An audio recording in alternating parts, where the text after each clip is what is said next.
Esto es Eni con Más, con Eni Pichardo.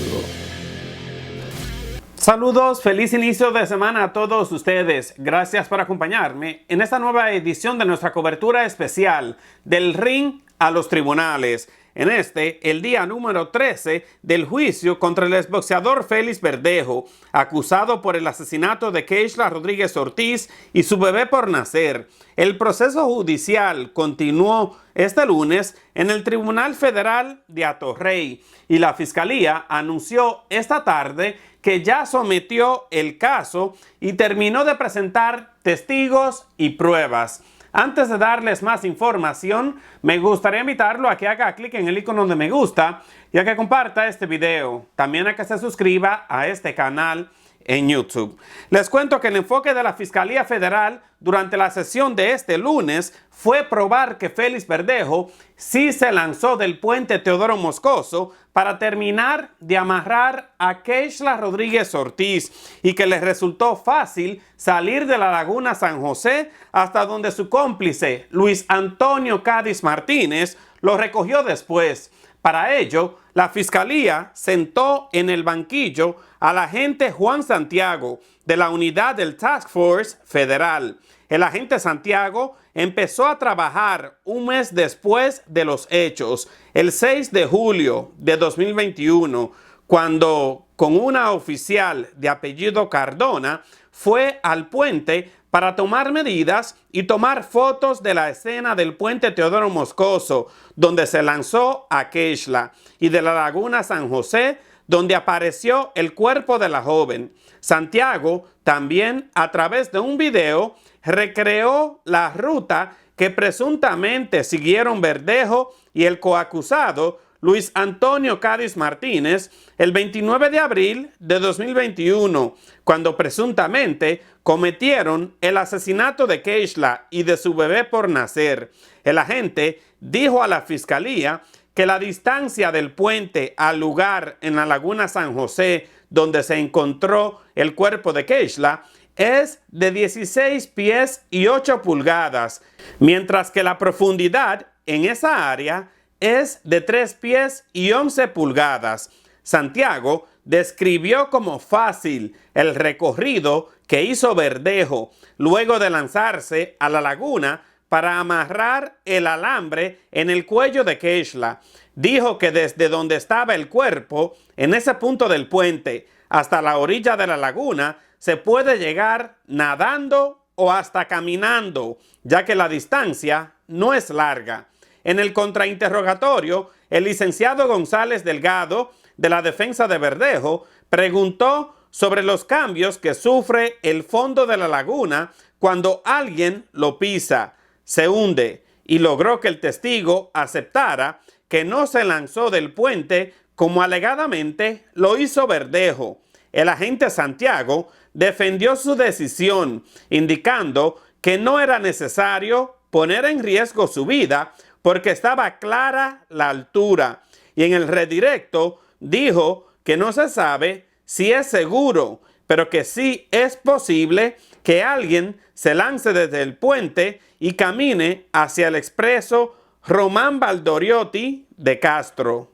Y bueno, pues hoy, en el 13º día del juicio, la Fiscalía presentó a otros testigos, a la enfermera Keila Rivera, del Centro Metropolitano de Detención en Guaynabo, nuevamente a la doctora Luz Silva Torres, experta en narcóticos, que ya había dado su testimonio, y también a Matthew Wild, un agente del FBI. La enfermera Rivera declaró en sala que le había administrado inyecciones en al menos 2 ocasiones a Verdejo. Ante las preguntas de cuál fue la reacción de Verdejo a la aguja, la enfermera contestó que fue una normal en ambos casos, mientras en el contrainterrogatorio, el licenciado Jason González le preguntó a la testigo si llevaba récord de las reacciones de los presos cuando lo inyectan. La enfermera explicó que Verdejo firmó un consentimiento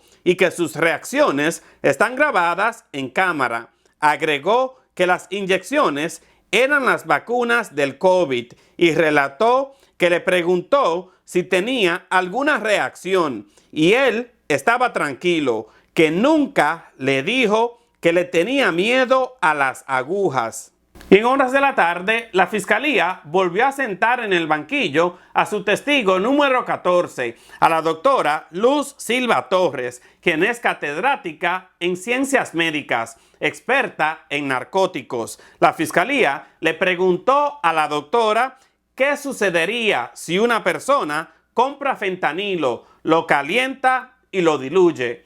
La doctora Silva Torres sostuvo que se mantiene soluble en la jeringuilla y se puede inyectar y que con el pasar del tiempo va a tener el mismo efecto. Agregó que la heroína en polvo también se diluye en agua, que esa droga es de la misma familia que el fentanilo, pero una es más fuerte que otra y el efecto es igual. En su contrainterrogatorio con el licenciado González, la doctora señaló que preparó un informe toxicológico y que no encontró heroína en el cuerpo de Keishla. Esto a pesar que durante su testimonio, Luis Antonio Cádiz Martínez declaró que compró y preparó la heroína que se le habría inyectado a la víctima. En ese momento, la defensa insinuó que la heroína cambia al ser calentada y al llevar tiempo en una jeringuilla.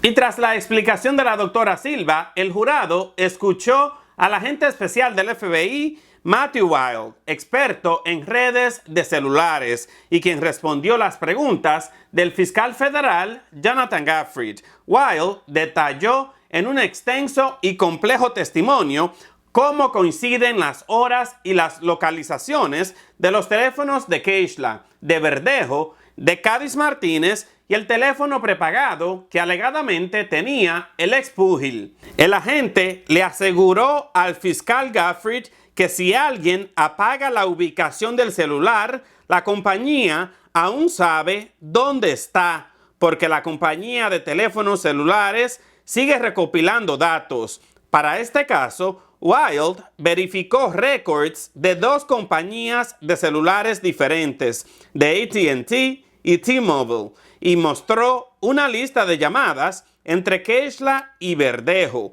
El agente confirmó a la fiscalía que según su análisis de la data de las antenas, del 27 de abril de 2021 al 29 de abril de 2021, los celulares de Cádiz y Verdejo estuvieron juntos. El expúgil le hizo 6 llamadas corridas a Keishla el día que desapareció después de las 10 de la mañana. El 29 de abril de 2021, Verdejo llamó a Keishla a las 7:10 de la mañana y a las 7:27 de la mañana.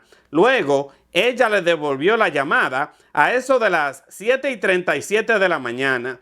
Durante su testimonio, la fiscalía presentó un mapa de las torres de comunicaciones de la compañía T-Mobile, donde la gente asegura que indica que el celular de Verdejo estuvo cerca de la casa de Keishla y luego cerca en el puente Teodoro Moscoso. También la torre indica que los celulares estaban cerca de donde se dejó el carro de Keishla en Atorrey.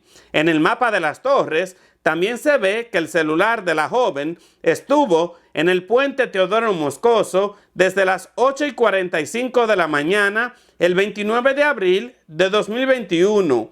Luego se movió a las 9:50 de la mañana del puente acerca del aeropuerto Luis Muñoz Marín, mientras que el celular de Cádiz, según el mapa, estuvo cerca de su casa en el residencial Luis Llorens Torres y entró en contacto con el celular de Verdejo después de las 7 de la mañana. Ya a las 9:45 de la mañana también estaba cerca del aeropuerto y a su casa en el residencial, ese 29 de abril de 2021. Todo esto se produjo hoy, cuando muchos esperaban que el elemento clave fuera la citación del abogado Edwin Prado como testigo de la defensa, pero el licenciado presentó varias mociones pidiendo a la corte anular la orden que le hicieron llegar los abogados Gabriela Cintrón Colón y Jason González Delgado de la defensa de Verdejo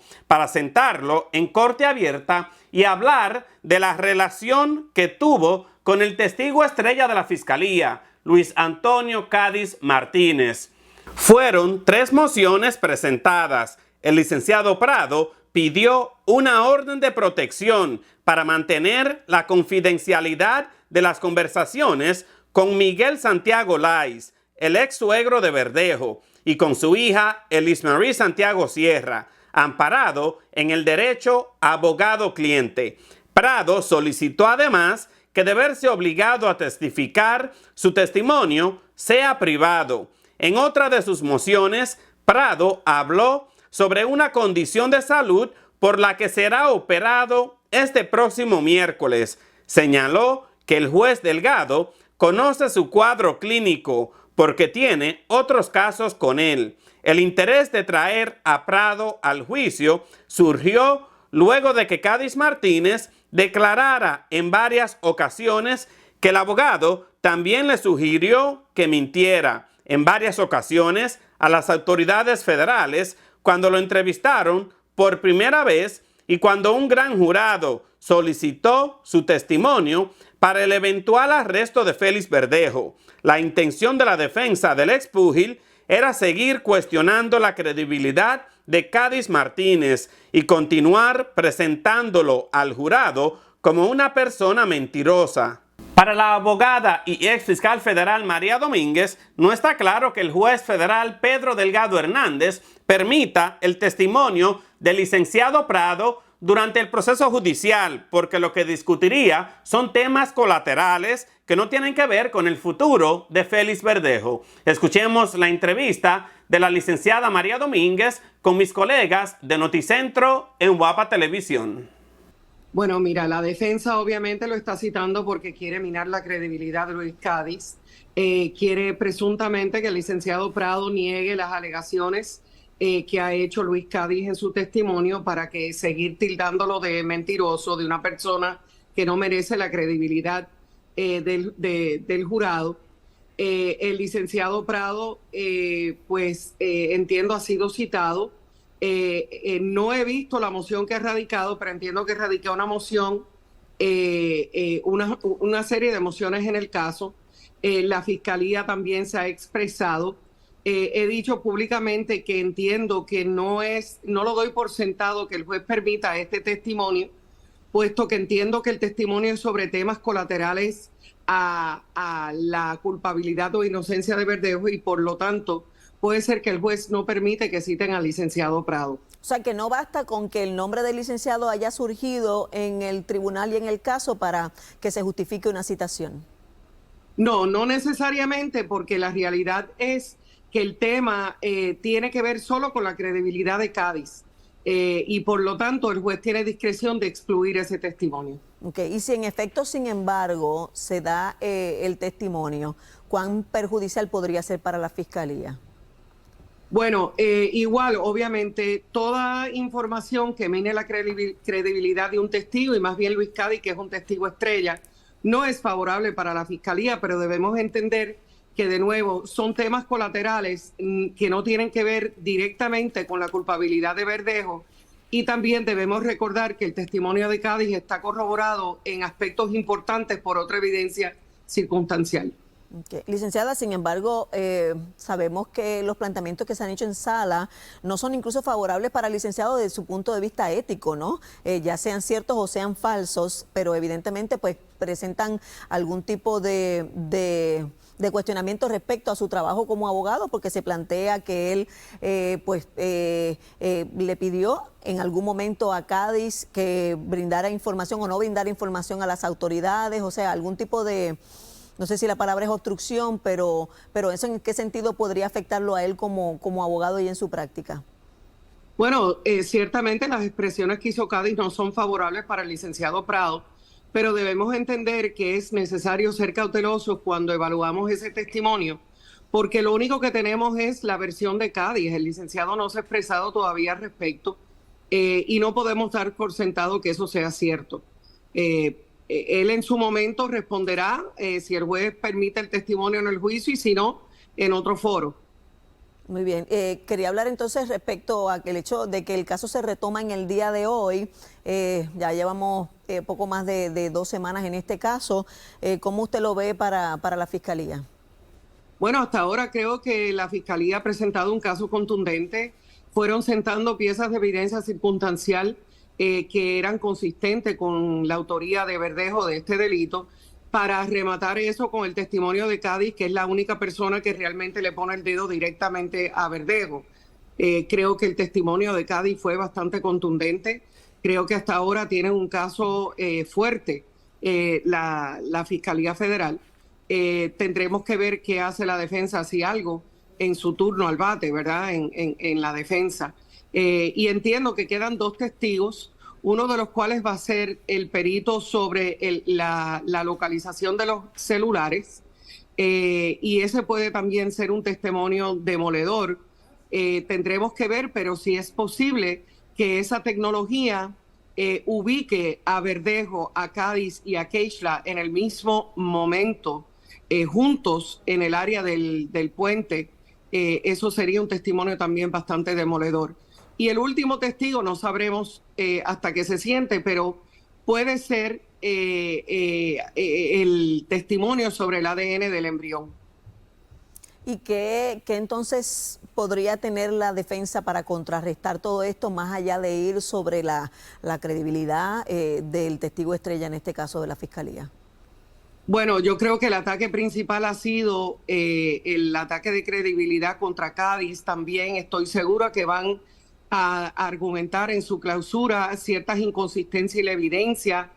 Van a argumentar, por ejemplo, el hecho de que surge que habían aparentemente unos botes en el área del Teodoro Moscoso en la mañana del asesinato, que no corrobora el testimonio de Cádiz, porque la Fiscalía no ha presentado ningún testimonio corroborativo de ningún pasajero de esos botes o ocupantes de esos botes, sugiriendo que Cádiz está mintiendo. Pero de nuevo, hay mucha evidencia circunstancial que apoya el testimonio de Cádiz, y estos últimos 2 testigos que faltan, particularmente el de la ubicación de los celulares, podría dar mucha fuerza al testimonio de Luis Cádiz. Bajo estas circunstancias, yo creo que usualmente ningún abogado defensor le va a recomendar a Verdejo que testifique. La decisión es de él, obviamente, no del abogado. Pero ante la contundencia del caso de la Fiscalía, podría pensar Verdejo que lo único que le queda es tratar de convencer a un solo jurado para trancar este juicio, porque como saben, tanto para condena como absolución se requiere un veredicto de unanimidad. Por lo que tal vez él esté pensando que debe testificar para ver si tiene esa suerte de convencer tal vez a un solo jurado. Sin embargo, mencionó justo previo a decir esto que no lo ve tan conveniente para la Fiscalía, o cómo usted lo ve la posibilidad de que Félix Verdejo se siente en la banquilla de los testigos. Bueno, yo creo que hay muchas áreas de posible impugnación y sería un contrainterrogatorio muy peligroso para Verdejo. Y bajo estas circunstancias yo creo que usualmente los abogados de defensa no le recomendarían que se sentara, pero quién sabe lo que está pasando por la mente de él. La decisión es de él, y si ven el caso muy demoledor, si ven el caso muy cuesta arriba, con una casi segura condena, puede ser que él piense que no tiene nada que perder. Debo resaltar que Luis Antonio Cádiz Martínez no tenía la intención de delatar a Verdejo ante las autoridades federales al principio, pero al ver las noticias y a la mamá de Keishla decidió hacerlo, aunque aseguró que tuvo un conflicto interno muy fuerte. Alegó que el licenciado Edwin Prado le dijo que Verdejo lo podía chotear y sintió miedo, por lo que también decidió cooperar. Durante su testimonio, Cádiz indicó que pensó que Verdejo le iba a pagar luego de secuestrar y matar a Keishla, pero el exboxeador, según él, nunca se lo afirmó. Simplemente le dijo que hablarían luego. O sea, le insinuó que sí. Entonces le pidió $25,000 al expúgil porque el licenciado Prado le dijo que lo hiciera.